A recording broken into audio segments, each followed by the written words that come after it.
Today in my Good Friday reflection for you, I want us to consider, in my flesh, is God present or is he absent? In my experience of weakness, is God present there or is he absent? And the world around us today is very much in weakness now, pretty much experiencing the weakness of human flesh, to use that scriptural term. Well, is God present in that, or is he absent?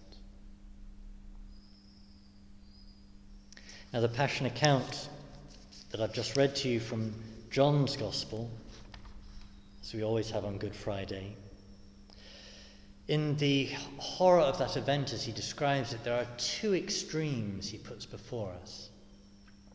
That on one extreme there is the kingship and the glory of Christ. But on the other extreme, the physicality of his suffering, the physicality of what he chose to lower himself to endure. That those two themes, glory and the physicality of the flesh, those two themes run right the way through John. And they tell us something very important about how we can find the Lord in our own experiences of being weak and low, our own experience of the flesh and of suffering. So in John's Gospel, at the very beginning, he starts by saying, "The Word became flesh and dwelt among us, full of grace and truth. We have beheld his glory, the glory as of the only Son of the Father." So glory and flesh together in that very beginning of John's Gospel. But let's first consider the flesh. So the flesh is something St. John notes repeatedly about the Lord, and in his account of the Passion, he gives us many details of the physicality of the Passion that the other Gospels don't. So he records not only that Jesus was insulted and mocked, but that he was physically slapped in the face. He records not only that the Lord was led out to be crucified, but that he carried his own cross. He records not only that the Lord was crucified, but that nails went into his hands, through his hands. Records not only that he hung on the cross, but that as he hung there, he thirsted, he cried out, "I thirst."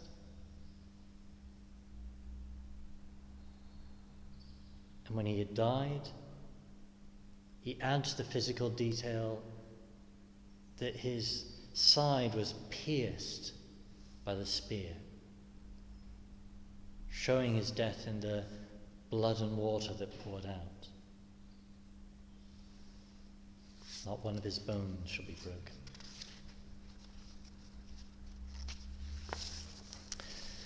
So that when St. John tells us that God has taken flesh, we're left in no doubt that that includes all of the physical reality that we know, that in our flesh we can suffer and experience. But at the same time, St. John is also clear about the glory of the Lord being manifested in all of that. That the glory of God isn't just manifested in fire on Mount Sinai. It isn't just manifested in the parting of the Red Sea. Rather, the glory of the Lord is manifested in his choosing to accept our weakness, choosing to accept our flesh. That in the Lord Jesus' incarnation, his glory isn't manifested in worldly splendor and being born in a palace, but is manifested in his intimate connection with us in our weakness. That he's a God not distant from us, but a God who is manifested in glory and weakness.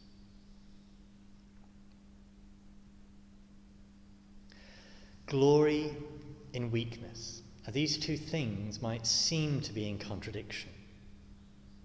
But what enables us to see his being weak as manifesting his glory is the fact that he chooses to do this. How does he use his kingly power? By choosing to suffer for us and with us. So to go back again to the details in John's narrative, he gives many details, making it clear, emphasizing the point that the Lord Jesus is in charge. He is the King. So he notes that when the soldiers came to arrest him, he notes that they first fall on the ground.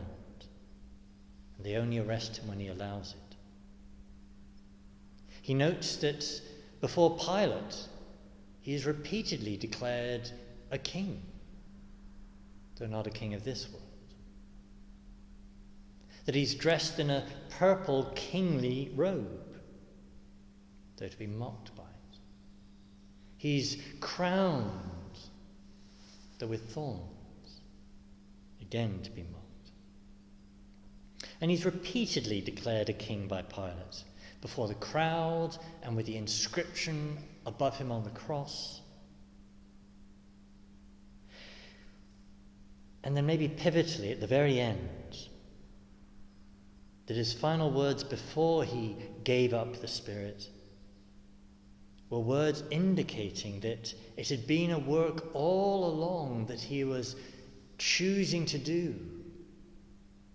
in which he says, not at the end, I'm defeated, but at the end, it is accomplished.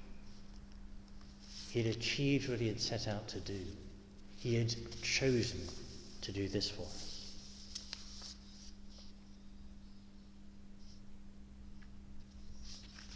So to sum that up,